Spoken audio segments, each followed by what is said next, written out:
ಸೈಟ್ಗಾಗಿ ನಡೆದಂತಹ ಗಲಾಟೆ ಕೊಲೆಯಲ್ಲಿ ಅಂತ್ಯವಾದಂತಹ ಪ್ರಕರಣಕ್ಕೆ ಸಂಬಂಧಪಟ್ಟ ಹಾಗೆ ಆರೋಪಿಗಳ ವಿರುದ್ಧ ಕಡೆಗೂ ಎಫ್ಐಆರ್ ದಾಖಲಾಗಿದೆ.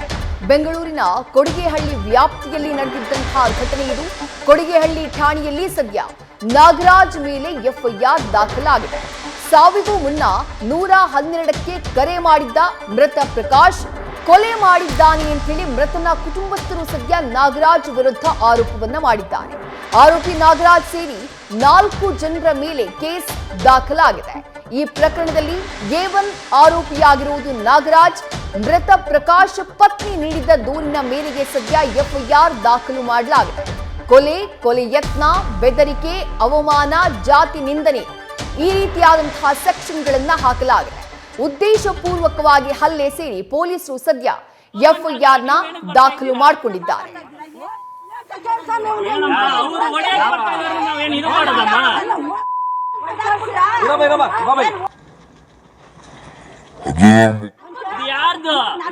ಗೌರ್ಮೆಂಟ್ ಜಾಗ ನೀವೇನಕ್ಕೆ ಬರ್ತಾ ಇದ್ದೀರಾ? ನಾವೇನು ಇದು ಮಾಡೋದಮ್ಮ?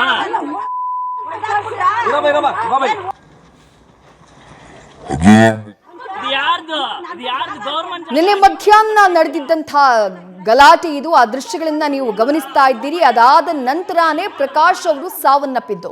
ಪ್ರಕಾಶ್ ಅವರ ಸಾವು ಇದೊಂದು ಕೊಲೆ ಅನ್ನುವಂಥ ಆರೋಪವನ್ನ ಕುಟುಂಬಸ್ಥರು ಮಾಡ್ತಿದ್ದಾರೆ. ಆ ನಿಟ್ಟಿನಲ್ಲಿ ಸದ್ಯ ಕಂಪ್ಲೇಂಟ್ ಕೂಡ ದಾಖಲು ಮಾಡಿದ್ದಾರೆ. ಗಮನಿಸ್ತಾ ಇದ್ದೀರಿ 2 ಭಾವಚಿತ್ರಗಳನ್ನ. ಒಂದು ಕಡೆ ಸಾವನ್ನಪ್ಪಿದಂತಹ ಪ್ರಕಾಶ್, ಮತ್ತೊಂದು ಕಡೆ ಕೊಲೆ ಆರೋಪವನ್ನ ಎದುರಿಸ್ತಾ ಇರುವಂತಹ ಆರೋಪಿ ನಾಗರಾಜ್. ಈ ಪ್ರಕರಣದಲ್ಲಿ A1 ಆರೋಪಿಯಾಗಿ ಅವರನ್ನ ಉಲ್ಲೇಖ ಮಾಡಲಾಗಿದೆ. ಪ್ರಕಾಶ್ ಅವರ ಪತ್ನಿ ಕೊಟ್ಟಂತಹ ದೂರಿನ ಆಧಾರದ ಮೇಲೆ ಎಫ್ಐಆರ್ ನ ದಾಖಲು ಮಾಡಿಕೊಳ್ಳಲಾಗಿದೆ.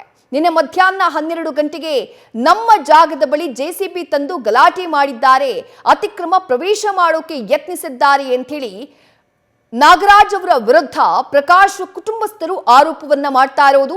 ಇದೇ ಸಂದರ್ಭದಲ್ಲಿ ಗಲಾಟೆಯಾಗಿದೆ. ಪ್ರಕಾಶ್ ಅವರ ಮೇಲೆ ಹಲ್ಲೆಯನ್ನ ಮಾಡಲಾಗಿದೆ. ಎದೆ ಮೇಲೆ ಗುದ್ದಿ ಹಲ್ಲೆಯನ್ನ ಮಾಡಿದ್ದಾರೆ ಅಂತ ಹೇಳಿ ಆರೋಪ ದೂರಿನಲ್ಲಿ ಸದ್ಯ ಆರೋಪವನ್ನ ಮಾಡಲಾಗ್ತಾ ಇರೋದು. ಅದಾದ ನಂತರದಲ್ಲಿ ಪ್ರಕಾಶ್ ಅವರು ಮಧ್ಯಾಹ್ನ ಗಲಾಟೆ ನಡೆಯುತ್ತೆ. ಅದಾದ ನಂತರದಲ್ಲಿ ಪ್ರಕಾಶ್ ಅವರು ಸಾವನ್ನಪ್ತಾರೆ. ಈ ಹಲ್ಲೆಯ ಕಾರಣದಿಂದಾಗಿನೇ ಪ್ರಕಾಶ್ ಸಾವನ್ನಪ್ಪಿದ್ದಾರೆ. ಅವರನ್ನ ಕೊಲೆ ಮಾಡಲಾಗಿದೆ.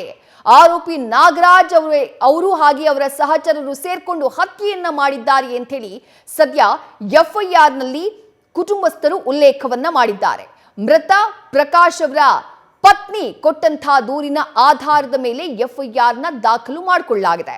ಮತ್ತಷ್ಟು ಡೀಟೇಲ್ಸ್ ನಮ್ಮ ಪ್ರತಿನಿಧಿ ಅಂಕಿತಾ ನೀಡ್ತಾ ಹೋಗ್ತಾರೆ. ಅಂಕಿತಾ, ನಿನ್ನೆ ನಡೆದಂತಹ ಒಂದು ಪ್ರಕರಣ ಇದು. ಪ್ರಕಾಶ್ ಸಾವಿಗೆ ಸಂಬಂಧಪಟ್ಟ ಹಾಗೆ ಈಗ ಕಡೆಗೂ ಎಫ್ಐಆರ್ ದಾಖಲಾಗಿರೋದು. ನಾಗರಾಜ್ ಅವರ ವಿರುದ್ಧ ಕುಟುಂಬಸ್ಥರು ಅಥವಾ ಪ್ರಕಾಶ್ ಪತ್ನಿ ಎಫ್ಐಆರ್ ನಲ್ಲಿ ಏನೇನ್ ಆರೋಪವನ್ನ ಮಾಡಿದ್ದಾರೆ, ಡೀಟೇಲ್ ಆಗಿ ವಿವರಿಸಬಹುದಾ? ವಿದ್ಯಾ, ಜಮೀನು ವಿವಾದಕ್ಕೆ ಸಂಬಂಧಿಸಿದಂತೆ ಏನು ನಿನ್ನೆ ಗಲಾಟೆ ಆಗಿತ್ತು, ಆ ಸಂಬಂಧ ಮೃತನ ಕುಟುಂಬಸ್ಥರು ಕೊಡಿಗೆಹಳ್ಳಿ ಪೊಲೀಸ್ ಠಾಣೆ ಮುಂದೆ ಗಲಾಟೆಯನ್ನ ಮಾಡ್ತಾರೆ. ಪೊಲೀಸರು ನಮ್ಗೆ ಸರಿಯಾಗಿ ರಕ್ಷಣೆಯನ್ನ ನೀಡಿಲ್ಲ ಅಂತ ಹೇಳಿ ಆರೋಪವನ್ನ ಮಾಡಿ ಆರೋಪಿಗಳಾದಂತಹ ನಾಗರಾಜ್ ಹಾಗೆ ಅವರ ಕುಟುಂಬಸ್ಥರ ಮೇಲೆ ಜೊತೆಗೆ ಇನ್ನಿ ಒಂದಷ್ಟು ಜನರ ಮೇಲೆ ಗಂಭೀರ ಆರೋಪವನ್ನ ಮಾಡ್ತಾರೆ. ಆದ್ರೆ ಈಗ ಆ ಮೃತ ಪ್ರಕಾಶ್ ಪತ್ನಿ ಕೊಟ್ಟಂತಹ ದೂರಿನ ಅನ್ವಯವಾಗಿ ಪೊಲೀಸರು ಒಂದು ಎಫ್ಐಆರ್ ಅನ್ನ ದಾಖಲು ಮಾಡಿಕೊಂಡಿದ್ದಾರೆ.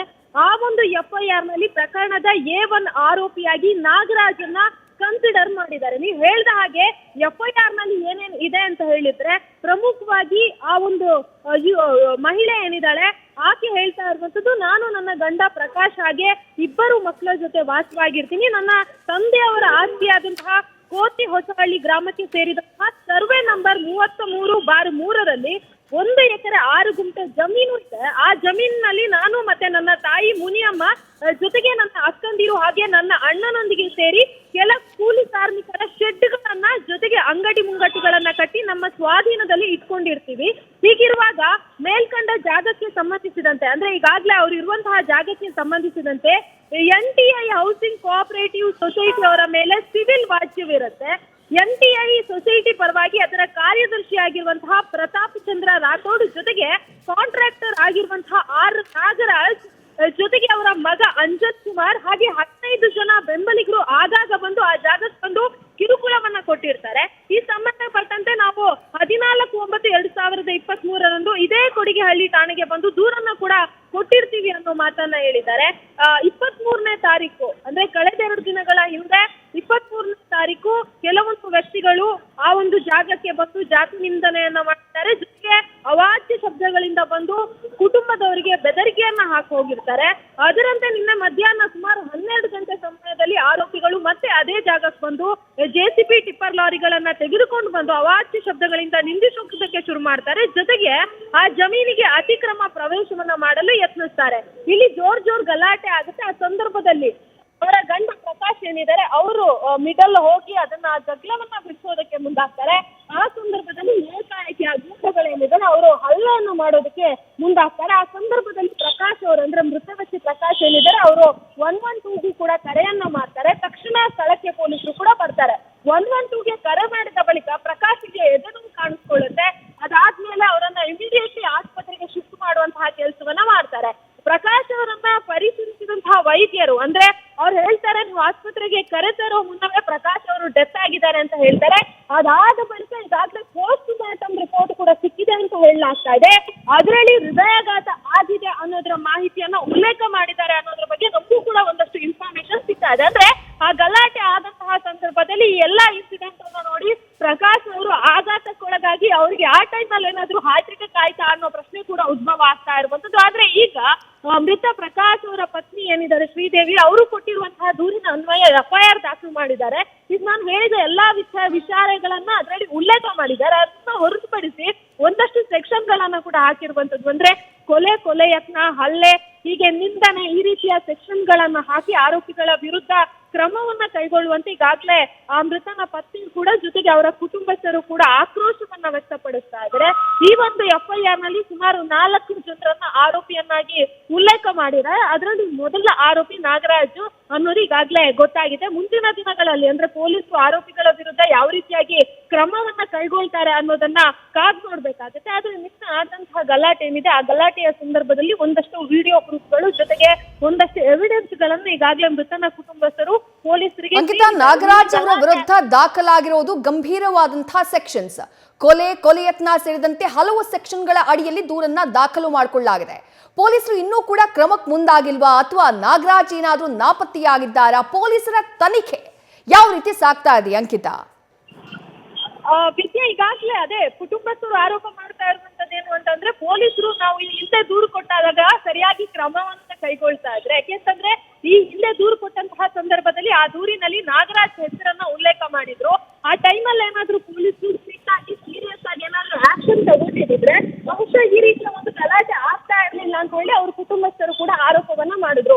ನಿನ್ನೆ ಏನು ಕೊಲೆ ಆಗುತ್ತೆ, ಅದಾದ ಬಳಿಕ ಎಲ್ಲರೂ ಕೂಡ ಫ್ಯಾಮಿಲಿಯವರು ಸ್ಟೇಷನ್ ಬಳಿ ಬರ್ತಾರೆ.